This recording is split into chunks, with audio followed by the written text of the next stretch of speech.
Hello guys, welcome to VARF। देखो, एक अच्छा सा टॉपिक मैं लेकर आई हूँ हिस्ट्री से। आश्रम सिस्टम। कंफ्यूजन भी होता है लोगों को।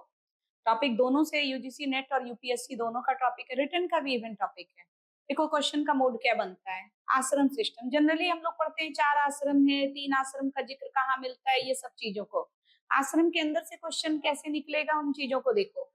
पहले देखो आश्रम सिस्टम। हमारे पास टोटल 4 आश्रम होते हैं। ब्रह्मचर्य आश्रम, गृहस्थ आश्रम, वानप्रस्थ आश्रम, संन्यास आश्रम। ठीक है। सबसे पहले ब्रह्मचर्य आश्रम को देखो तो ये क्या होता है, ये स्टूडेंट लाइफ होता है। यहाँ पर हम लोग एक स्टूडेंट, एक विद्यार्थी की तरह जीवन जीते हैं। उस समय क्या था, गुरु के यहाँ जाते थे, उनके आश्रम में जाते थे, शिक्षा वगैरह लेते थे, तो ब्रह्मचर्य रहते थे। ठीक है। आपका कोएड तो है नहीं, तो उस समय क्या चलता था, पूरे तरीके से ब्रह्मचर्य, यानी आप पूरे ब्रह्मचर्य जीवन पर चल रहे हैं। ये जो आश्रम सिस्टम था ना, ये आश्रम सिस्टम जो है वो 3 जो है वर्णों के लिए मान्य था। ब्राह्मण, क्षत्रिय, वैश्य। शूद्रों के लिए नहीं था। कौन सा नहीं था वो भी देखेंगे। अब देखो, पहली बार आप देखो कि फर्स्ट टाइम हम लोगों को आश्रम सिस्टम के बारे में इंफॉर्मेशन कहाँ से मिलता है, तो छांदोग्य उपनिषद। क्लियर है। फर्स्ट टाइम, पहली बार आश्रम सिस्टम के बारे में जानकारी कहाँ से मिलती है, छांदोग्य उपनिषद। क्वेश्चन टर्न, पहली बार 3 आश्रम के बारे में जानकारी कहाँ से मिलती है, तो हम लोगों को ऐत्रेय ब्राह्मण से मिलता है। क्वेश्चन टर्न, पहली बार 4 आश्रम के बारे में जानकारी कहाँ से मिलती है, जाबालो उपनिषद से जानकारी मिलती है। यानी पहली बार सिर्फ आश्रम सिस्टम बोले तो आप छांदोग्य दे दो, 3 आश्रम बोले ऐत्रेय दे दो, 4 आश्रम बोले जाबालोपनिषद दे दो। क्लियर है। अब ये जो आश्रम सिस्टम है, तो सबसे पहले हम लोग ब्रह्मचर्य को डील करते हैं। तो ब्रह्मचर्य में आप देखिए कि कैसे स्टार्ट होता है। तो ब्रह्मचर्य आश्रम 25 साल की एज तक हम ब्रह्मचर्य में रहते हैं। ये 25 साल की एज हमारा क्या होता है, स्टडी पीरियड होता है, हमारा विद्यार्थी जीवन होता है, जिसका स्टार्टिंग हम लोग उपनयन संस्कार से करते हैं। उपनयन संस्कार दैट मीन्स की जनेऊ धारण करने से हम लोग इसकी स्टार्टिंग करते हैं। ये जो, और यहाँ पर एक चीज ध्यान रखिएगा, उपनयन संस्कार सिर्फ फर्स्ट 3 वर्णों को ही वैलिड था, ब्राह्मण, क्षत्रिय, वैश्य। शूद्रों के लिए नहीं हुआ करता था। इसका मतलब कि ब्रह्मचर्य आश्रम में जो आश्रम में रहकर स्टडी करते थे वो शूद्रों के लिए वैलिड नहीं था। अब ये जो आपका 8वें, अब यहाँ पर देखो ब्राह्मण, ब्राह्मण के लिए क्या था आश्रम सिस्टम, तो बौधायन स्मृति एक लॉ बुक है, कानून की पुस्तक है, उसने कुछ डिसाइड किया। उसने बोला कि जब आप ब्रह्मचर्य आश्रम की बात करोगे तो ब्राह्मणों के लिए शुरू होता है 8वें वर्ष में, यानी ब्राह्मण जब 8 साल का हो जाएगा तो उसके लिए ब्रह्मचर्य का जीवन स्टार्ट हुआ।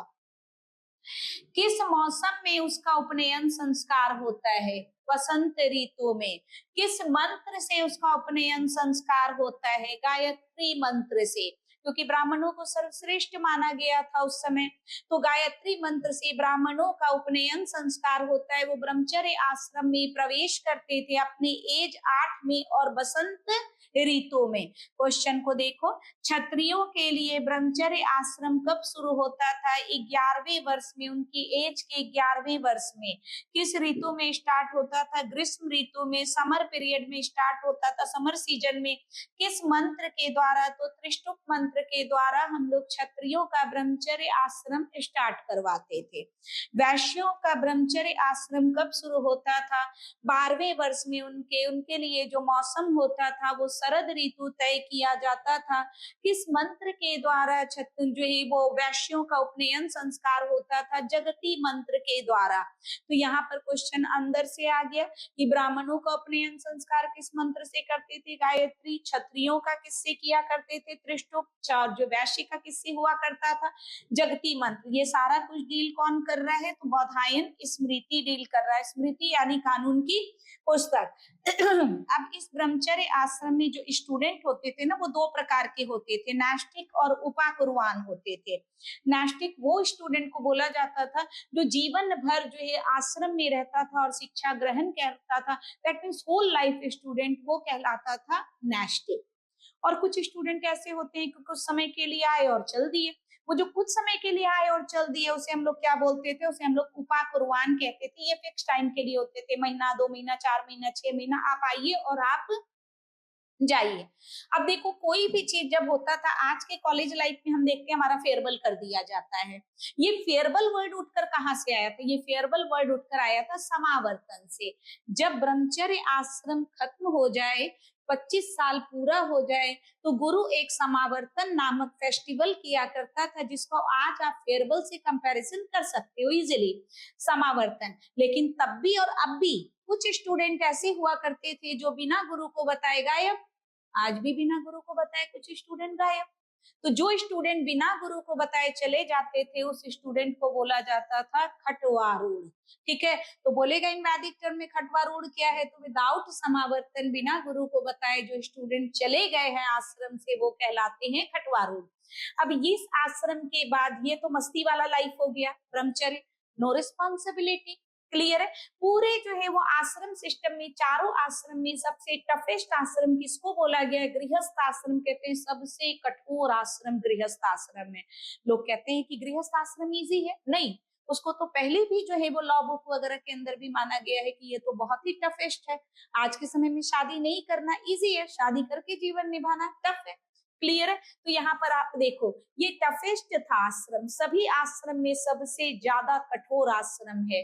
समाज के सभी वर्णों में मान्य है। यहाँ शूद्रों को भी मान्य दिए कि आप गृहस्थ आश्रम जिएंगे, ऐसा नहीं कि उनको शादी से वंचित किया गया। तो यहाँ उनको दिया गया था उस समय की बात।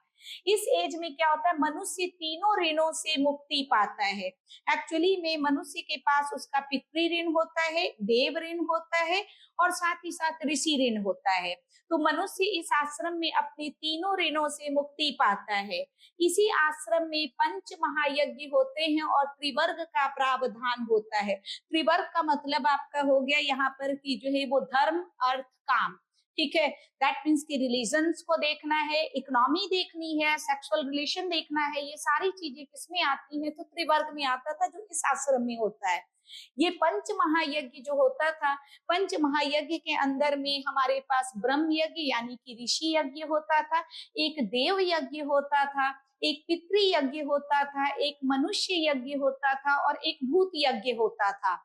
हम लोग कैसे ऋषि ऋण पूरा करते थे? जब वेदों का अध्ययन कर लेंगे तो हमारा ऋषि ऋण पूरा हो गया। देव ऋण कैसे पूरा करेंगे? जब पूजन पाठ वगैरह करेंगे, हवन वगैरह करेंगे, तो हमारा देव ऋण पूरा हो गया। क्लियर है? जब हम लोग पितृ ऋण पूरा करते हैं तो इसका मतलब सिंपल सा हो गया कि वह बंदा जो है वो गृहस्थ आश्रम में प्रवेश करेगा, शादी करेगा, और उसको एक बेटा होना चाहिए। वो बेटा अपने पिता की जो है वो सारी परंपराओं को आगे बढ़ाएगा, तो वह मनुष्य अपने पिता के ऋण से मुक्त हुआ। यानी कि एक बेटा होना आवश्यक है, तभी पितृ ऋण से मुक्ति मिलती है। भूत यज्ञ, आप भूत प्रेतों को शांत करना हो गया। और मनुष्य यज्ञ कहा जाता है जिसमें अतिथि की सेवा करना, जिसको नृ यज्ञ के नाम से भी जाना जाता है। तो ये सारे के सारे जो है वो किसमें आते हैं? पंच महायज्ञ के अंदर में आते हैं। क्लियर है? ये तो सबसे टफेस्ट आश्रम हो गया। अब इसके बाद जो होता था वानप्रस्थ आश्रम होता था।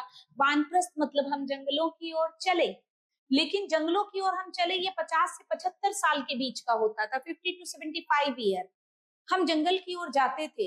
लेकिन सोशल लाइफ से पूरे तरीके से डिस्कनेक्ट नहीं होते हैं। अब भी हमें याद आती है अपने घर, लेकिन जब आपको जंगल में ले जाके 25 साल तक मैं छोड़ दूं, ठीक है, तो 2-3 साल मैक्सिमम होते होते आप हर चीज से आजाद हो जाएंगे। कोई यादें, कोई बातें आपके माइंड में नहीं रहेगा। फिर आप चले जाओगे संन्यास आश्रम की ओर। समझ गए? तो वानप्रस्थ के अंदर में क्वेश्चन आप ध्यान रखिएगा, वानप्रस्थ में आप सोशल लाइफ से डिस्कनेक्ट नहीं होते हैं, लेकिन वानप्रस्थ के अंतिम अवस्था तक, लास्ट स्टेज ऑफ द वानप्रस्थ तक आप आते आते फाइनली जो है अपने आप को हर रिलेशन से, हर बंधनों से मुक्त कर लेते हैं। तो शुरू होता है संन्यास जीवन, जिसको कहा गया है कि ये 75 से 100 ईयर तक चलेगा। क्लियर है? बट 75 से 100 ईयर आज जीना थोड़ा मुश्किल हो रखा है, बट उस पीरियड के अकॉर्डिंग हमने सारे आश्रम सिस्टम का बना रखा है। क्लियर है कि आश्रम सिस्टम क्या होता है, कैसे होता है, और इसमें कैसे कैसे क्या चीजों को डील करते हैं। क्लियर है? मुझे लगता नहीं है कि इसके अंदर में कोई डाउट होगा, और इसके अंदर में बहुत सारे ऑब्जेक्टिव क्वेश्चन वगैरह भी हैं, और इन्हीं ऑब्जेक्टिव को सबमिट कर आप चाहो तो सब्जेक्टिव बना दो। व्हाट इज आश्रम सिस्टम, दिस दैट वाज जोड़ो, और इसमें से ये जोड़ो कि ये है वह वो सब करके लाइन जोड़ो, और उठा के पूरा आश्रम सिस्टम 150 से 200 शब्दों में लिख दो। तो रिटर्न के लिए भी हमारे अच्छा होता है और ऑब्जेक्टिव के लिए भी अच्छा होता है। ठीक है, ओके, थैंक यू।